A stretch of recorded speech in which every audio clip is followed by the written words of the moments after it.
আসসালামু আলাইকুম ওয়া রাহমাতুল্লাহি ওয়া বারাকাতুহু ইন্নাল হামদালিল্লাহ ওয়াসসালাতু ওয়াসসালামু আলা রাসূলিল্লাহ ওয়া আলা আলিহি ওয়া আসহাবিহি আজমাইন قال الله عز وجل في القرآن العظيم أعوذ بالله من الشيطان الرجيم بسم الله الرحمن الرحيم إن الصلاة تنهى عن الفحشاء والمنكر ولذكر الله أكبر لو كانوا يعلمون وقال النبي صلى الله عليه وسلم الصلاة مفتاح الجنة ও কামা ক্বাল আলাইহিস সালাতু ওয়াসসালাম। সুপ্রিয় দর্শক মণ্ডলী, কাছে দূরে, দেশে এবং দেশের বাইরে যে অবস্থান থেকে চোখ রেখেছেন নিউজ 24 এর লাইভ অনুষ্ঠান, আপনাদের প্রিয় অনুষ্ঠান ইসলাম আমরাকে দেখার জন্য সকলকে ধন্যবাদ, মুবারকবাদ এবং আজকের এই সুন্দর আয়োজনে আমরা আমন্ত্রণ জানাচ্ছি আপনাদেরকে। আল্লাহ রাব্বুল কারীমের তৌফিক কামনা করছি শেষ পর্যন্ত থাকার জন্য।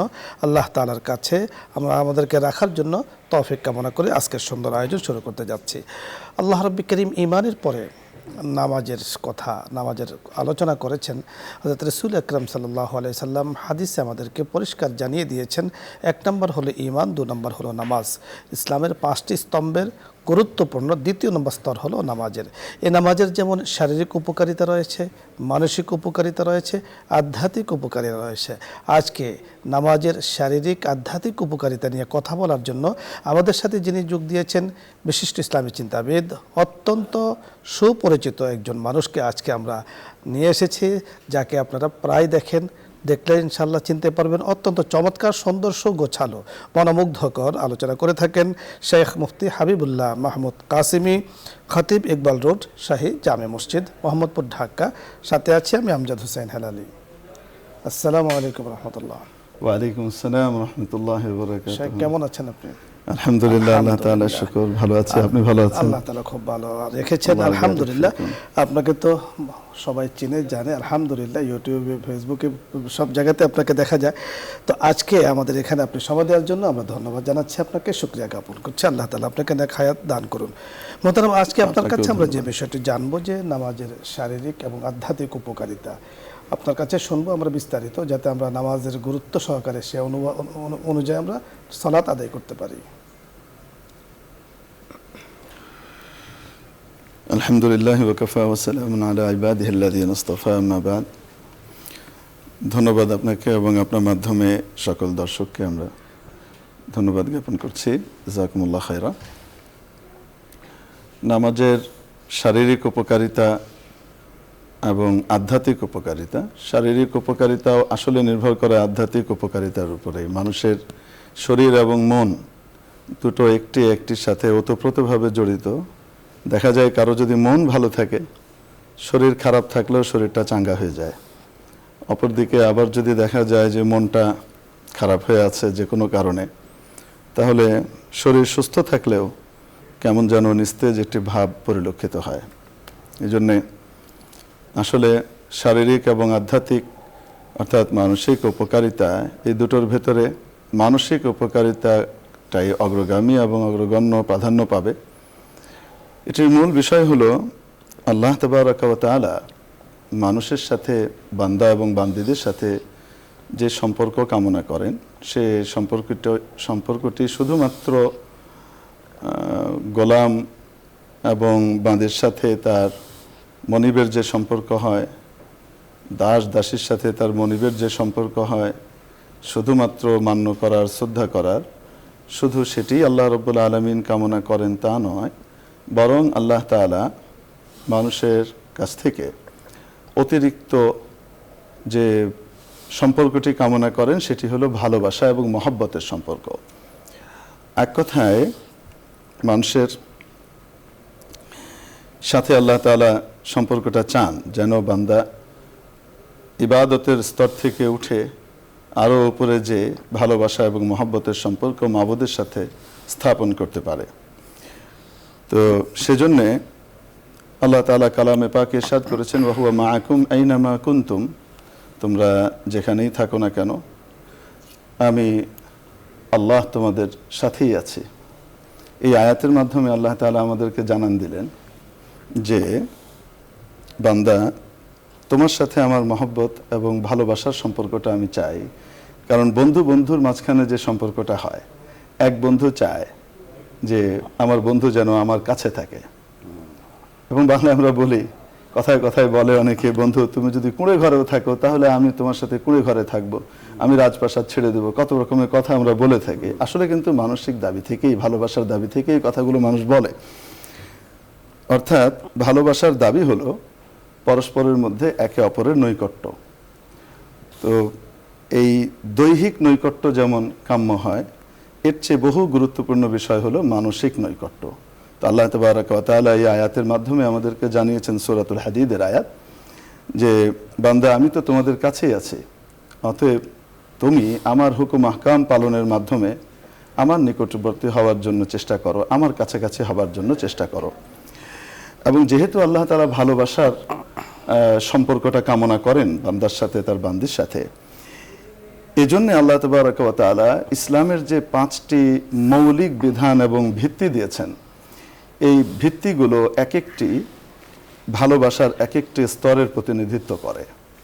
যেমনিভাবে, আপনি তো জ্ঞানী মানুষ, আমার চেয়ে অনেক ভালো জানেন, তারপরও বলবো, জিজ্ঞেস করেছেন তাই বলতে হচ্ছে। মনে করেন পরীক্ষাই দিচ্ছে আর কি, এক ধরনের। তো ভালোবাসার প্রথম ধাপ যেটা হয়, একে অপরের ভিতরে একটা আস্থা এবং বিশ্বাসের সম্পর্ক তৈরি হয়, যে ওই লোকটা ভালো, সে আর যাই করুক না কেন আমার ক্ষতি করবে না, কারো ক্ষতি করবে না। প্রথম সম্পর্কটা এটা হয়, আস্থার সম্পর্ক। ভালোবাসা যখন দ্বিতীয় ধাপে গড়ায়, তখন গিয়ে তাদের মাঝে যে সম্পর্কটা স্থাপিত হয় সেটা হলো কথাবার্তা বলতে ভাল লাগে।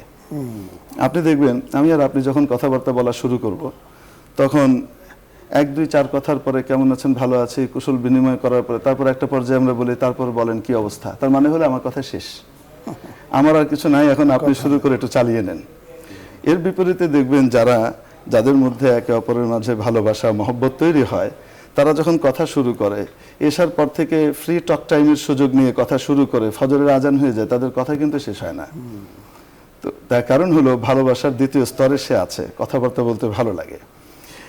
এরপরে যখন ভালোবাসা আরো বাড়ে, তখন মানুষ তৃতীয় ধাপে পা দেয়। তখন যাকে ভালোবাসে তার জন্য খরচ করতে ভাল লাগে, তার জন্য খরচ করলে নিজের মনটা প্রফুল্ল হয়ে ওঠে, যে সে আমার গিফটটা নিয়েছে, এটা তার জন্য বড় বিশাল একটা ব্যাপার হয়। আর যদি গিফট না নেয় তাহলে আবার মনক্ষুণ্ণ হয়ে কি বলে, তুমি সবারটা নাও, আমারটা নাও না। মানে খরচ করতে তখন ভাল লাগে। ভালোবাসা যখন চতুর্থ ধাপে যায়, তখন মান অভিমানের কারণে, সামান্য কারণে না খেয়ে থাকতে ভাল লাগে। ভালোবাসা যখন আরো গভীর হয়ে যায়, চূড়ান্ত স্তরে পৌঁছে, তখন প্রেমাস্পদের সাথে দেখা করবার জন্য পাগল হয়ে যায়। তাকে যদি না পায় তাহলে তার বাড়িতে চলে যায়, তার বাড়ির আশপাশে এদিক ওদিক চক্কর কেটে হলেও তাকে দেখার জন্য চেষ্টা করে, দেখবার জন্য চেষ্টা করে। আপনি যথার্থ বলছিলেন। আসলে এই বিষয়টি গল্প শুনতে মনে চায়, বড় চমৎকার। বিশ্ববরণ্য কবি আল্লামা শেখ সাদী রহমতুল্লাহ আলাইহির একটি কবিতা আমার মনে পড়েছে, যে কবিতা আপনিও প্রায় বলে থাকেন বিভিন্ন মাহফিলে, ওয়াজ নসিহাতে, গুফতে মুশকে না মেলাইলা মি কুনাদ খাতেরে খুদ রাত তাসাল্লি মিদে। দর্শক মণ্ডলী, আসলে মোহাব্বত এক আজব শাই হয়, বয়া করনা না মুমকিন হয়, না মরতা হো না জিতা হো, আজব হালাত কিয়া হই। আসলে মোহাব্বত তৈরি হয় ব্যক্তির সাথে, রব্বে করিমের সাথে নামাজের মাধ্যমে। অর্থাৎ খালেক এবং মখলুক, মুসল্লি এবং আল্লাহ তাআলার সাথে সেতু বন্ধন তৈরি হয় নামাজের মাধ্যমে। এই জন্য নামাজকে বলা হয়েছে হালাতুল মুনাজাত। আপনি যখন নামাজ পড়ছেন, আমি যখন নামাজ পড়ছি, এই নামাজের মাধ্যমে রব্বে কারীমের সাথে আমরা গোপনে যেন কথাবার্তা বলছি। আর আমরা আমাদের বুজুর্গানে দ্বীনের নামাজ দেখেছি, হযরতে সাহাবাই কেরামের নামাজের কথা আমরা শুনেছি, ইতিহাসে পড়েছি। লম্বা নামাজ পড়তেন রাসূল আকরাম সাল্লাল্লাহু আলাইহি সাল্লাম, সুবহানাল্লাহ, নামাজে যখন দাঁড়াতেন পাও মোবারক ফুলে যেত, এই পরিমাণ দাঁড়িয়ে থাকতেন। অর্থাৎ খালেকের সাথে কথাবার্তা বলছেন। আমাদের শাইখ একটু আগে কথা বলছিলেন যে কথা আর শেষ হয় না, শুরু হয়েছে, শেষ হয় না। যতই বলি বলতে মনে চায়, যতই শুনি শুনতে মনে চায়। সত্যি রব্বে করিমের সাথে মিয়ানে আশিক ও মাশুক চেরমজেস্ত, রব্বে করিমের সাথে যখন একজন বান্দির সম্পর্ক স্থাপিত হয়ে যাবে, তখন নামাজ ছাড়া তার কাছে আর কিছুই ভালো লাগবে না। নামাজের আধ্যাত্মিক উপকারিতা, শারীরিক উপকারিতা রয়েছে। আল্লাহ চাহিত উভয় উপকারে আল্লাহ তাআলা আমাদেরকে ঘোষিত করুন। আমরা রব্বে কারীমের কাছে সেই কামনাই করছি। আলোচ্য বিষয় নিয়ে যদি আপনাদের কারো কোনো কিছু জানার অথবা বোঝার থাকে, অথবা ইসলামের যে কোনো মাসলা মাসাইল নিয়ে যদি কোনো প্রশ্ন থাকে, আপনি প্রশ্ন করুন, আমরা চেষ্টা করব কথা বলার জন্য। প্রথমে যিনি আছেন, আসসালামু আলাইকুম ওয়া রাহমাতুল্লাহ। দর্শক নাম বলে পরিচয় দিয়ে প্রশ্ন করুন।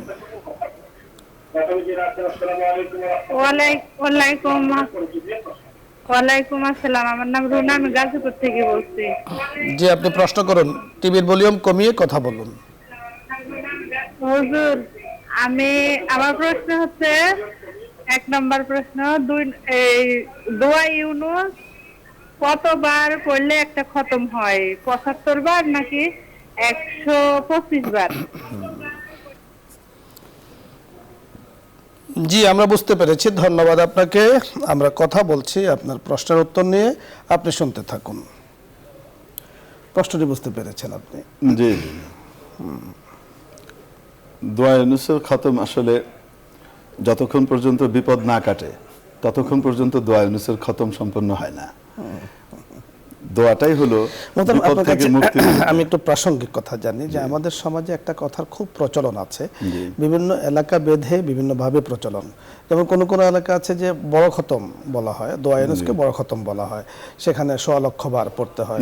কোন কোন এলাকাতে আছে যে দোয়া ইউনুসের খতম আছে। আসলে এই বিষয়টি আমরা আগে ক্লিয়ার করি, পরে আমরা সংখ্যাটা আপনার কাছে জানবো।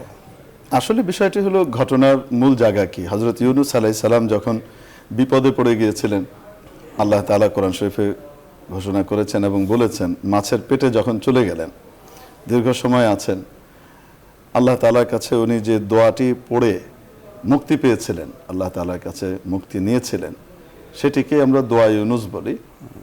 লা ইলাহা ইল্লা আনতা সুবহানাকা ইন্নী কুনতু মিনাজ জালিমিন। এটির মূল বিষয় হলো বিপদ থেকে, বড় ধরনের বিপদ থেকে উদ্ধারের জন্য এই দোয়াটি অনেক বড় কার্যকর একটি বিষয়। এবং এই দোয়াটি যতক্ষণ পর্যন্ত মানুষের বিপদ থেকে উত্তরণ না ঘটে, মূলত ততক্ষণই পড়তে থাকতে হয়। হযরত ইউনূস আলাইহিস সালাম যতক্ষণ পর্যন্ত মাছের পেট থেকে মুক্তি না পেয়েছেন, উনি ওটা পড়েছেন এবং মুক্তি পেয়ে বেরিয়ে এসেছেন। এখন পরবর্তীতে যে বিষয়টি এসছে যে সারাক্ষণ পড়তে তো অনেকে পারবে না, তাহলে কতক্ষণ পড়লে আসলে মোটামুটি হয়? ওই যে যেটা আপনি বললেন যে একটা অভিজ্ঞতার আলোকে মানুষ নির্ধারণ করেছে এই খতমটি, এটি কোনো কোরআন বা সুন্নাহ হাদিস থেকে প্রমাণিত এমন কোনো বিষয় নয়। সংখ্যার বিষয়টি প্রমাণিত নয়, মূল দোয়াটি প্রমাণিত। বাকি হলো এই সংখ্যার বিষয়টি 1,25,000 বার পড়লে বড় খতম পরিপূর্ণ হয়। দেখা গেছে সাধারণত এই পরিমাণ পড়লে আল্লাহ তাআলা এর ভেতরেই বিপদ থেকে মানুষকে মুক্ত করে দেন। অভিজ্ঞতার আলোকে বুজুর্গ বলেছেন, কোরআন সুন্নাহর ভিত্তিতে নয়। কোরআন সুন্নাহর ভিত্তিতে সংখ্যাটা কিন্তু নিরূপিত নয়, সংখ্যাটা কিন্তু নির্ধারিত নয়। এজন্য দেখুন, ইউনূস আলাইহিস সালাম মাছের পেটে গিয়েছেন, এক ধরনের বড় বিপদ ছিল, জীবন মরণ বাঁচার একটা বিপদ ছিল। এছাড়াও আমরা জগতে, ইহজগতে থাকাকালীন যে কোনো বিপদ আসতে পারে। আমরা জানি যে কত ধরনের বিপদ হতে পারে, অনেক সময় আমরা জানি না যে বিপদের ধরন কত ধরনের হতে পারে, যা ইতিপূর্বে আমাদের কাছে প্রমাণিত হয়ে গেছে। যে আমরা ইতিপূর্বে কখনো ধারণা করিনি যে করোনার মতো ভাইরাস আসতে পারে, কিন্তু চলে এসেছে, এর থেকেও আর কিছু হতে পারে। এই জন্য দোয়া ইউনূস, লা ইলাহা ইল্লা আনতা সুবহানাকা ইন্নী কুনতু মিনাজ জালিমিন ফাস্তাজাবনা লাহু ওয়া নাজ্জায়নাহু মিনাল গাম ওয়া কাযালিকা নুনজিল মুমিনিন, আমাদের যত বেশি পড়া যায় ততই কিন্তু ভালো। আমাদের শাইখে বড় চমৎকার বলেছেন, বিপদ কাটার আগ পর্যন্ত পড়তে থাকবো। আশা করছি আপনি বুঝতে পেরেছেন। পরবর্তী দর্শকের কথা আমরা শুনবো। আসসালামু আলাইকুম ওয়া রাহমাতুল্লাহ। ওয়ালাইকুম সালাম ওয়া রাহমাতুল্লাহ। ভালো আছেন ইনশাআল্লাহ? জি ইনশাআল্লাহ ভালো আছি, আলহামদুলিল্লাহ। আমি আব্দুল আজিজ মাদাবী থেকে বলছি আর কি। আমার ছোট্ট 3টা প্রশ্ন হুজুর। 1 নম্বর হলো, আমি একটু কবিরের চিকিৎসা করি, এটা হলো ঢাকা আশুলিয়া দোকান। একটু জোরে বলুন। আমি বাড়িতে নিয়ত করি যে আমি ওইখানে 1 সপ্তাহ থাকুন, আবার ওইখানে নিয়ত করি বাইরে 1 সপ্তাহ থাকুন। আমার কসর কোন জায়গায়? 2 নম্বরে হইলো, আমাদের এলাকায় দেখা যায়, আমার বাড়ি মাদারী কালাইমারা গ্রামে, অনেকেই লোক এনজিও টাকা আনে, ব্যাংকের তুলনায় এলাকায় এই ঋণ দিয়া ইমাম সাহেবের বেতন দেয়, এতিমখানা ছাত্র দেয়, এতিমখানা হুজুরকে বেতন দেয়। এইটা কতদূর শরীয়ত মতে? ধন্যবাদ আব্দুল আজিজ ভাই, আপনার কথাগুলো আসলে পরিষ্কার বোঝা যাচ্ছে না। আমরা প্রথম প্রশ্নটি অনুমান করে বুঝে নিয়েছি, আশা করছি এটি হয়তোবা আপনি জানতে চেয়েছেন। প্রথম যে প্রশ্নটি উনি করেছেন কসর নামাজ সম্পর্কে, যে কসরের নামাজ উনি বাড়ি থেকে বের হন, তো এক জায়গা থেকে 1 সপ্তাহ থাকেন, আরেক জায়গা থেকে আরেক সপ্তাহ থাকেন, তো উনি আসলে মুসাফির কখন বা 1 সপ্তাহ যখন থাকেন তখন উনি কোন নামাজ পড়বেন, একামতের নামাজ না কসরের নামাজ?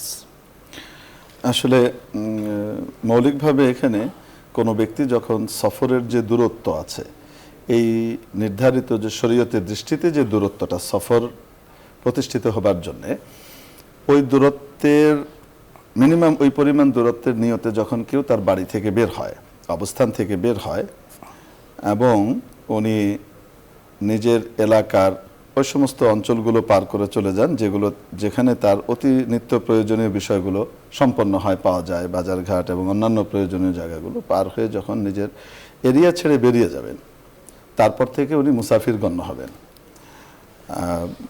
এটার জন্য আমাদের ঢাকা শহরের উদাহরণ দিয়ে বলছি।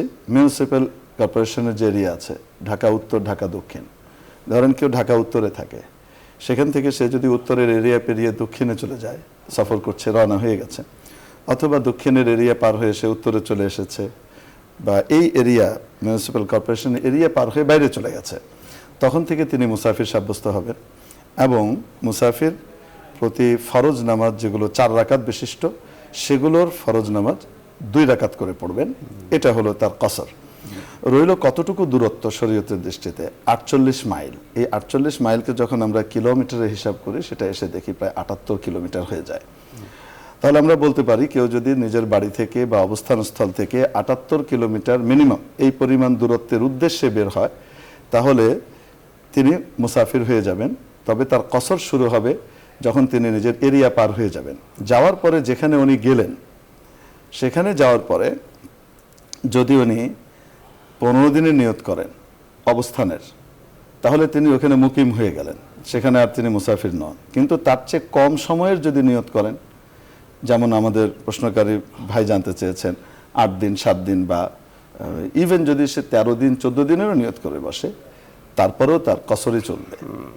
তবে এই কসরটা শুধুমাত্র 4 রাকাত বিশিষ্ট ফরজ নামাজ যেগুলো, সেগুলোর মধ্যে 2 রাকাত বিশিষ্ট বা 3 রাকাত বিশিষ্ট ফরজ নামাজ যেখানে, সেখানে কিন্তু কসর নেই, কসর নেই, সেখানে পুরাই পড়তে হবে। অর্থাৎ আপনি 15 দিনের নিয়ত যেখানে করবেন, সেখানে আপনি মুসাফির নয়। আর আপনি নিয়ত করছেন করে যদি আজকে নিয়ত করেছেন 1 সপ্তাহ থাকবেন, 1 সপ্তাহ আপনার কাজ শেষ হয়নি, আরো 1 সপ্তাহ রইলেন, এভাবে যদি সিনিন, আশারা সিনিন বলা হয়েছে, যদি আপনি 10 বছর এভাবে 15 দিনের নিয়ত না করেন, তাহলে আপনি কিন্তু 10 বছর ধরেই সেখানে আপনি মুসাফিরই থাকবেন। আশা করছি আপনি বুঝতে পেরেছেন। আরেকটি বিষয় লক্ষণীয়, যে সেটি হলো যে যেখানে গিয়ে উঠলাম সেটা যদি আমার পৈতৃক আসল আদি বাড়ি হয়, সেখানে তো সেখানে আবার আমি কিন্তু মুসাফির, সেখানে মুকিম হয়ে যাব। যথার্থ। আরেকটি প্রশ্ন আমি যতটুকু বুঝতে পেরেছি, আপনিও শুনেছেন যে ইমাম সাহেবের বেতন নিয়ে হয়তো উনি বলেছেন যে মসজিদে অনেকেই অনেক ফান্ড থেকে দান করে থাকেন, বিভিন্ন জনের হালাল থেকে দান করেন, উপার্জন থেকে দান করেন, এবং এটা উনি যতটুকু আমি বুঝতে পেরেছি যে অনেকের হারাম উপার্জন থেকেও মসজিদে দান করে থাকেন। তো এই দান থেকে দেখা যাচ্ছে আমরা ইমাম সাহেবের বেতন দিচ্ছি, তো এটা কতটুকু শরীয়তের দৃষ্টিতে বৈধ, বা এখানে বক্তব্য কি, ইসলামের দিক নির্দেশনা কি আপনার কাছে শুনবো? এখানে পরিষ্কারভাবে দুটো বিষয়। একটা হলো যিনি উপার্জন করছেন, তিনি হারাম উপার্জন যদি করেন, তাহলে এটি তার নিজস্ব একটি বড় দায়ভার।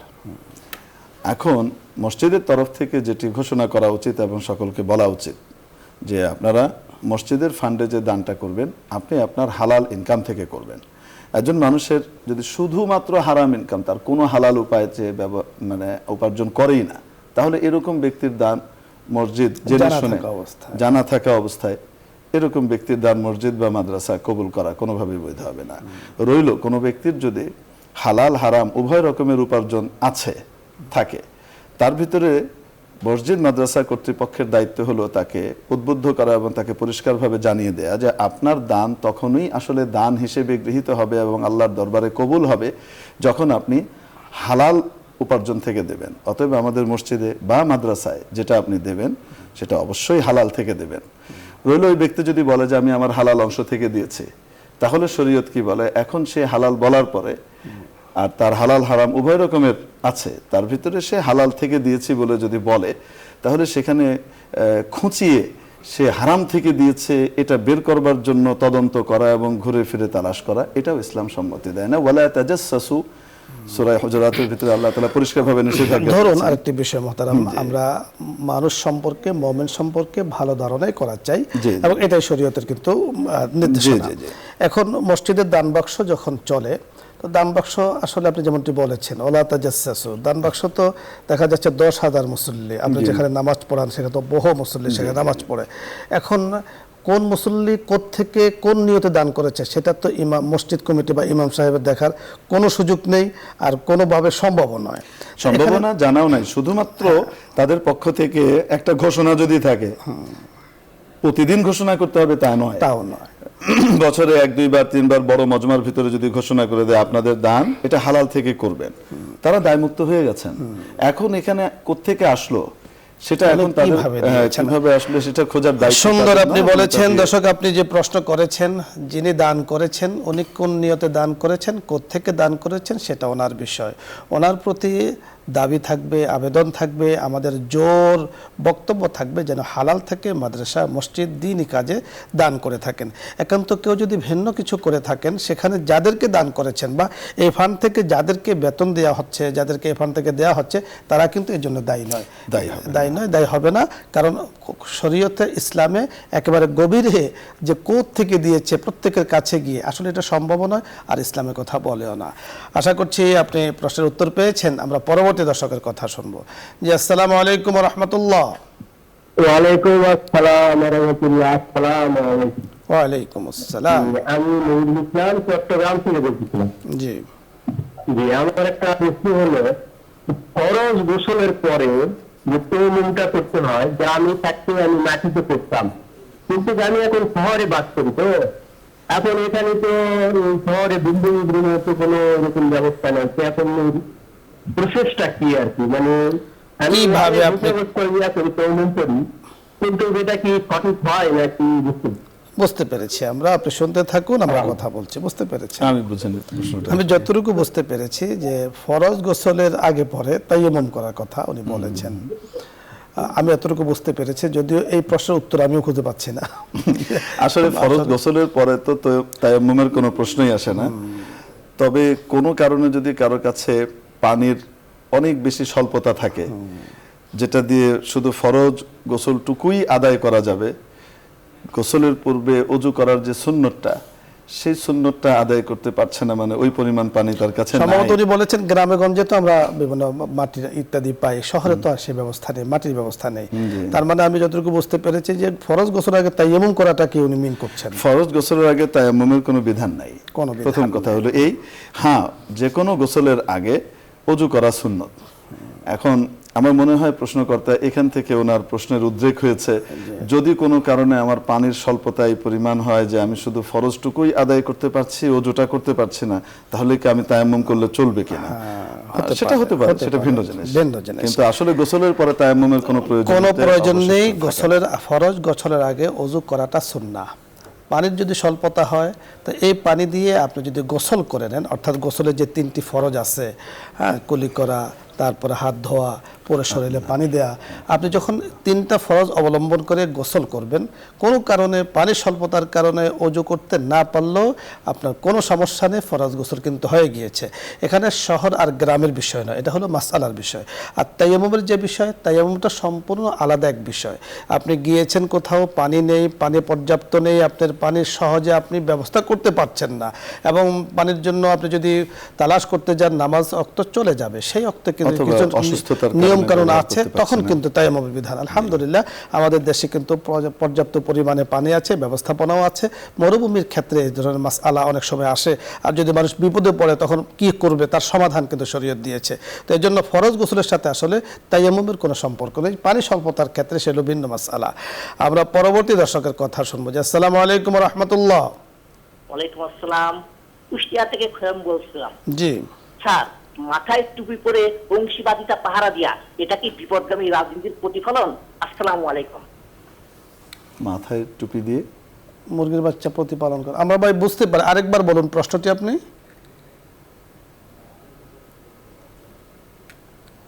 রিপিট প্লিজ ভাই। জি, আসসালামু আলাইকুম।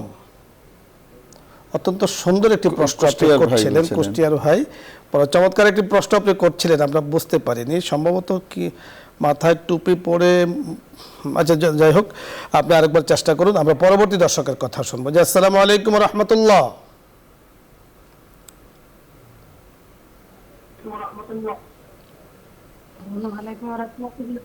ওয়ালাইকুম আসসালাম ওয়া রাহমাতুল্লাহ। আমার দুটো প্রশ্ন। জি বলুন। একটা হলো ছেলেদের বাসায় নামাজ পড়া, মসজিদে নামাজ পড়া বেশ কম কি অত্যন্ত সুন্দর, খুবই গুরুত্বপূর্ণ একটি প্রশ্ন আপনি জানতে চেয়েছেন। আপনি শুনতে থাকুন, আমরা কথা বলছি। জি, আর একটা প্রশ্ন হলো সাহসিকতা সম্পর্কে।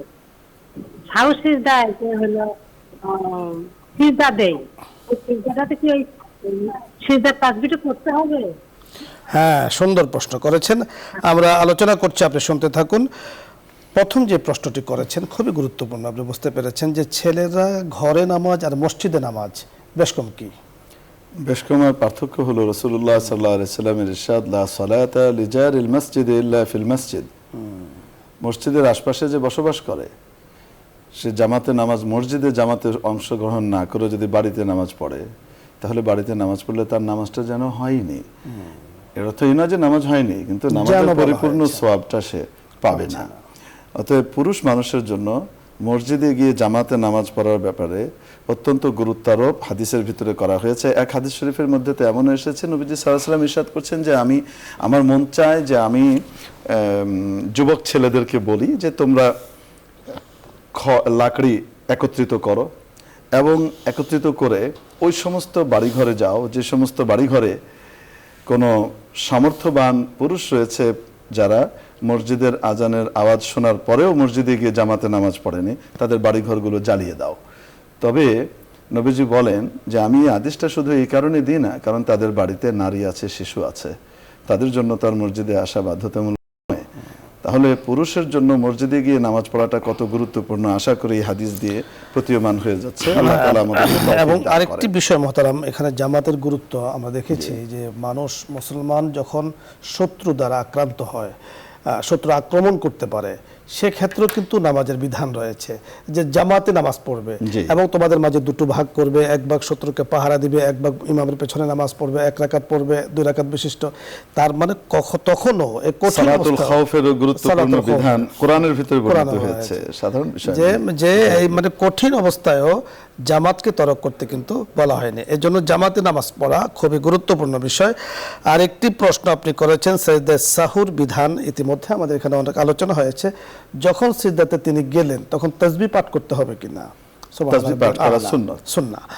তাসবিহ পাঠ করা সুন্নাহ। আপনি সুবহান এটা যে রাব্বিয়াল কোনো আ'লা, সেজদার ক্ষেত্রেই, হ্যাঁ, আপনি- ফরজ সেজদা হোক, ওয়াজিব নফল। সেজদা হোক, চাই নফল সেজদা হোক, তার মানে যেভাবেই করুক তাসবিহ না পাঠ কেন। করতে হবে, করা সুন্নাহ। কোনো কারণে যদি আপনি অতীতে তাসবিহ পাঠ নাও করে থাকেন, চিন্তা করার কোনো কারণ নেই, আপনার সেজদা কিন্তু হয়ে গিয়েছে, নামাজ হয়ে গিয়েছে। আমরা পরবর্তী দর্শকের কথা শুনবো। যে আসসালামু আলাইকুম ওয়া রাহমাতুল্লাহ।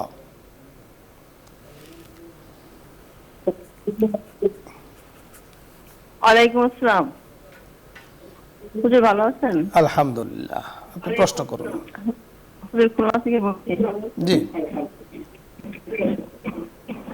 হুজুর আপনাদের এই পরবর্তীতে সময় পরিবর্তন হবে কবে থেকে? ধন্যবাদ। আমাদের এখনো সময় পরিবর্তনের আমরা এখনো চিন্তা করিনি। সময় পরিবর্তন হবে যখন টাইম আরো এগিয়ে আসবে। এখনো তো আলহামদুলিল্লাহ 5:40-এর পরে বেশ সময় থাকে, আরো বেশ কিছুদিন অনুষ্ঠান ইনশাআল্লাহ চলবে এই টাইমে। যখন পরিবর্তন হবে তখন এর আগ থেকে আমরা আপনাদেরকে জানিয়ে দিব, আল্লাহ চাহে তো। পরবর্তী দর্শকের কথা শুনবো। আসসালামু আলাইকুম ওয়া রাহমাতুল্লাহ। আসসালামু আলাইকুম। ওয়া আলাইকুম আসসালাম। হুজুর ভালো আছেন? আলহামদুলিল্লাহ। হুজুর আমার অনেকগুলা প্রশ্ন, কাটবেন না। বলুন, আপনি প্রশ্ন করুন। হুজুর প্রথম কথা হলো, 1 নম্বর প্রশ্ন হলো হুজুর, আমার এক ভাবি আমার সাথে টিপি কিনতে গেছে, বুঝছেন, সেটা 50,000 টাকার দাম। আর 50,000 টাকা দাম, ওই লোকটা আমার পরিচিত, সে 30,000 টাকা দিয়ে সে 20,000 টাকা আমাকে দেওয়ার জন্য দেয়। সেখান থেকে 3,000 টাকা কম নেয়। ওই বাকি টাকাটা আমি নিয়ে নেই। এখন বুঝতে পারছি হুজুর, মনে খারাপ হচ্ছে যে টাকাটা আমি দিয়ে দিব। আপনাকে ধন্যবাদ। আপনার অনেকগুলো প্রশ্ন আছে। যে প্রশ্নটি করেছেন খুবই গুরুত্বপূর্ণ একটি প্রশ্ন আপনি করেছেন। এই প্রশ্ন উত্তর নিয়ে কথা বলি, আল্লাহ চাহে তো আরও যে প্রশ্ন আছে সামনে প্রশ্ন করার সুযোগ আছে। মতার প্রশ্নটা আপনি বুঝতে পেরেছেন। এটা কিন্তু সহজ একটা মাসআলা নয়। এক্ষেত্রে অনেকেই আমরা পড়ে থাকি, তা হলো যে উনি ওনার আত্মীয়াকে নিয়ে দোকানে গিয়েছেন যে কোনো একটা পণ্য ক্রয় করার জন্য। তো সেই পণ্যের দাম হলো 50,000 টাকা, আমি যতটুকু বুঝতে পেরেছি 50,000 টাকা। তো সেখানে হয়তো বা দাম দস্তুর করে কমিয়ে দিয়েছে তারা 20,000 টাকা, 30,000 টাকা দিয়েছেন। এখন যিনি ক্রয় করেছেন, যিনি ক্রেতা, উনি জানেন যে জিনিসটার দাম 50,000। এখানে আবার ওনার সাথে যিনি বিক্রি করেছেন ওনার সাথে একটা লেনদেন হয়েছে, 30,000 টাকা দোকানদারে পেল বিক্রেতা, 20,000 টাকা উনি পেয়ে গেল। এই যে গোপন একটা লেনদেন হলো, এটা আসলে শরীয়তের দৃষ্টিতে কতটুকু জায়েজ? আপনি বুঝতে পেরেছেন বিষয়টি? জি, শরীয়তে অনেক বিধান আছে যে বিধানগুলো জায়েজ, বৈধ বলা হয়, কিন্তু সুন্দর নয়, মানে পছন্দনীয় নয়। মাটি খাওয়া তো জায়েজ, কিন্তু আমরা কেউ খাই না, কিন্তু ওটা কিন্তু পছন্দনীয় নয়। ঠিক তেমনিভাবে যদি এখানে ধোঁকাবাজের বিষয় না থাকে, অর্থাৎ যে ধরনের পণ্য কেনার জন্য গিয়েছে এই ধরনের দামে বিভিন্ন দোকানেই পাওয়া যায়, তো উনি কিনতে গেলে বিভিন্ন দোকান থেকে প্রায় এই দামেই কিনবেন। রইল আমি একজন মানে কোনো ব্যক্তি যদি কোনো ক্রেতাকে ওখানে নিয়ে গেল, দোকানদার বলল যে আমি যা পাবো সেখান থেকে আমি আপনাকে কিছু দেব, তো সেক্ষেত্রে এই ধরনের কর্মকাণ্ড মানে এই যে সুরতটা আপনি বলেছেন, বিষয়টা হলো এটা হলো জায়েজ সুরত। আপনি খুব বড় শায়েখ, এই জন্য আপনি সহজ করে দিয়েছেন উম্মতের জন্য মাসালাটা। বিষয়টি হলো যে বাকি রইল সুন্দর নয়, সুন্দর না। বিষয়টি হলো বিশেষ করে আত্মীয়দের ক্ষেত্রে যখন হয় তখন পরবর্তীতে এটা জানাজানি হলে এই বৈধ জিনিসটাতে আজীবনের জন্য দূরত্ব তৈরি হয়ে যায়। স্বচ্ছতার একটা ঘাটতি এখানে থাকে। দেখুন মাসালাটি অত্যন্ত পরিষ্কার, যে অনেক সময় দেখা যায়, আমি দেখেছি কারণ যে বিষয়টা সেটা হলো মালিক তো হয়েছে, দুইজনের মাঝে চুক্তি হয়েছে, ক্রেতা বিক্রেতাকে 50,000 টাকা দিয়ে জিনিসটা নেয়ার জন্য সে রাজি হয়ে গেছে, তাদের দুজনের মধ্যে চুক্তি সম্পন্ন হয়ে গেছে। এখন বিক্রেতা এটার মালিক হওয়ার পরে সে এখান থেকে কাকে ভাগ দিবে, কি দিবে, টাকা দিবে, এটা তার নিজস্ব ব্যাপার। অতএব এই ক্ষেত্রে তার জন্য যাকে ইচ্ছা সে তাকে দিতে পারে। এই সূত্রে যিনি নিয়ে আসলেন, ক্রেতা জোগাড় করে দিলেন, এই জোগাড় করার কারণে তার তো একটু কষ্ট তো করতে হয়েছে, এই খাটাখাটনি করে ওখানে নিয়ে যাওয়া, বুঝিয়ে চুঝিয়ে এটা করার জন্য কিছু খাটাখাটনি তো হয়েছে। তো এই খাটাখাটনির বিনিময় হিসেবে উনি ওই দোকানদারের কাছ থেকে যেটা পাচ্ছেন সেটা তার জন্য বৈধ। বাকি যে বিষয়টা সেটা হলো যে মতলব আমরা মাসলাটি পুরোটা বুঝতে পেরেছি। আপনাকে এই জাস্ট আমরা সহজ করব, আমাদের কাছে সময় যতটুকু আছে।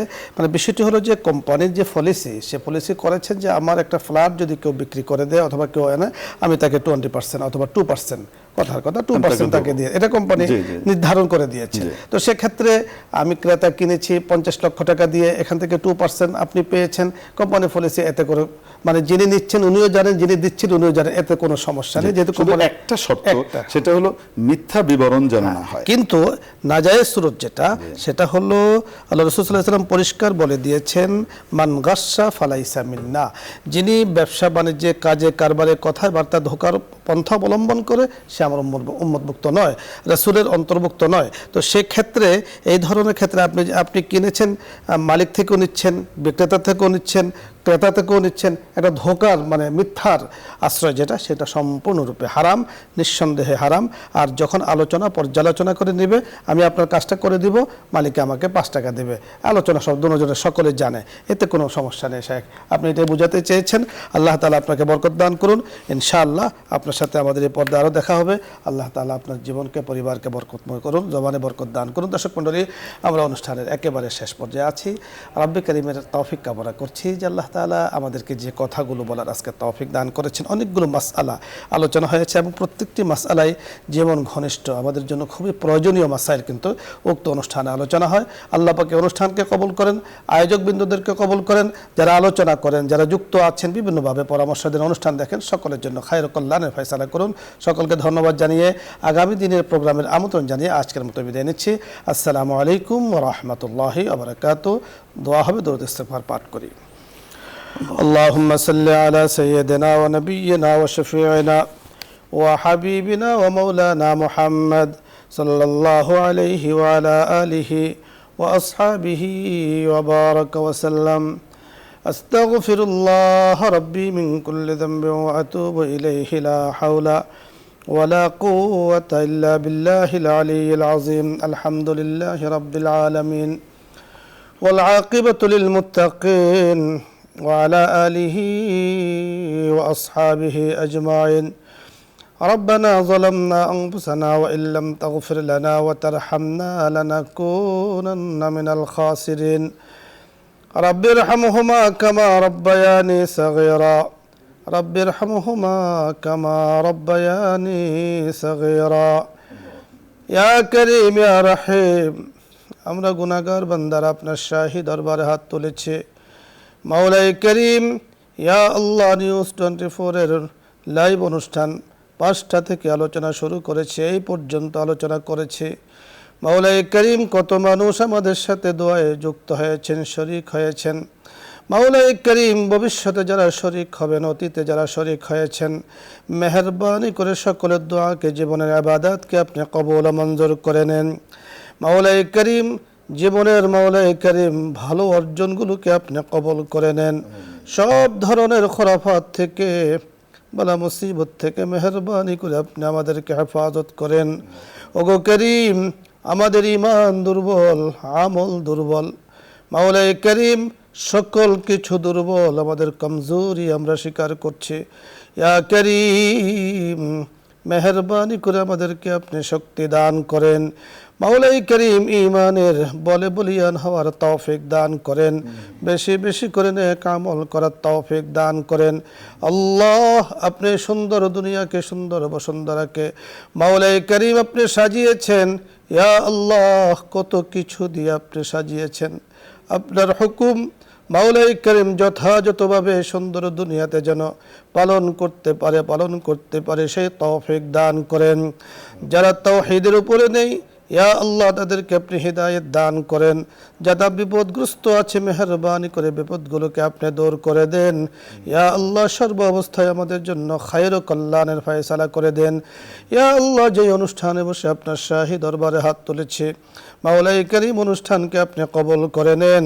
আল্লাহ, মানুষ যেন এর দ্বারা উপকার হাসিল করতে পারেন, ঈমান ও আমলে মাওলাই করিম শিখতে পারেন।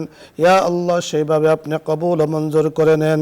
মাওলাই করিম, ইয়া আল্লাহ, যাদের উসিলায় জগৎ আপনি দেখিয়েছেন, অনেকের মা, অনেকের বাবা, অনেকের আত্মীয় স্বজন কবরে চলে গিয়েছেন। মাওলাই করিম, মেহেরবানি করে আজকে বিশেষ দোয়ায় আপনার কাছে বিনয়ভাবে ইয়া আল্লাহ ইখলাসের সাথে আবেদন নিবেদন করছে, মেহেরবানি করে তাদেরকে মাফ করে দেন।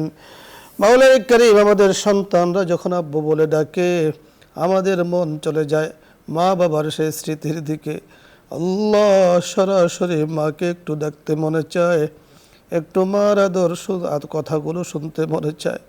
মাওলাই করিম, যাদের এই ব্যবস্থা নেই, ইয়া আল্লাহ, ওই মা বাবাকে জান্নাতের তামাম নাজ ও নেয়ামতের আপনি ফয়সালা করে দেন, জাহান্নাম থেকে মুক্তির ফয়সালা করে দেন। মাওলাই করিম, আমাদের মধ্যে অনেকে অসুস্থ আছেন, শেফায়ে কামিলা আজেলা দায়েমা কুল্লিয়া দান করেন। যারা দেশের জন্য খেদমত করছেন, ইয়া আল্লাহ, খেদমতগুলোকে আপনি কবুল করে নেন। মাওলাই করিম, যারা ইসলামের খেদমত করছেন তামাম জাহানে, মাওলাই করিম, দ্বীনি মাদারিস, দ্বীনি মারাকিজ, দ্বীনি মাসাজিদ, মাওলাই করিম, মেহেরবানি করে সকল খেদমতগুলোকে আপনি কবুল ও মঞ্জুর করে নেন। ইয়া আল্লাহ, মেহেরবানি করে মাওলাই করিম, ইয়া আল্লাহ, দেশের জন্য আপনি খায়র ও কল্যাণের ফয়সালা করে দেন।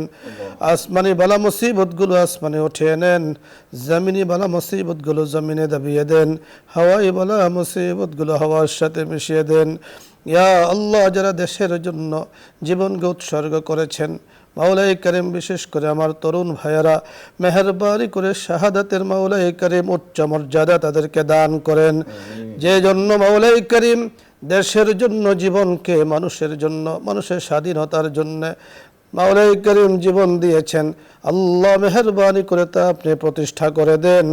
ন্যায় ও ইনসাফের মাওলাই করিম বিধানকে আপনি সর্বত্র চালু করে দেন। ইয়া আল্লাহ, মেহেরবানি করে আপনার হাবিবকে সচক্ষে দেখিনি, মাওলাই করিম অনেক পরে পাঠিয়েছেন, হাবিবের জবানের সাথে, কণ্ঠের সাথে কণ্ঠ মিলিয়ে কালিমা পড়তে পারিনি। ইয়া আল্লাহ, জীবনে মাওলাই করিম বারবার আপনার হাবিবকে স্বপ্ন যোগে দেখতে মনে চায়। মাওলাই করিম, জীবনে বারবার রওজা মুবারকে গিয়ে আসসালাতু ওয়াসসালামু আলাইকা ইয়া রাসূলুল্লাহ বলতে মনে চায়। মেহেরবানি করে আমাদের সকলের জন্য সেই ফয়সালা করে দেন। যারা গিয়েছেন মাওলাই কারীম সুস্থতার নিয়ামত দান করেন, যারা এখনো যেতে পারেন নাই তাদেরকে যাওয়ার তৌফিক দান করেন। আপনার হাবিব রসুল আমাদের দোয়াকে কবুল ও মঞ্জুর করে নেন। আমিন বিহুরমতি সাইয়্যিদুল মুরসালিন। আলহামদুলিল্লাহি রাব্বিল আলামিন।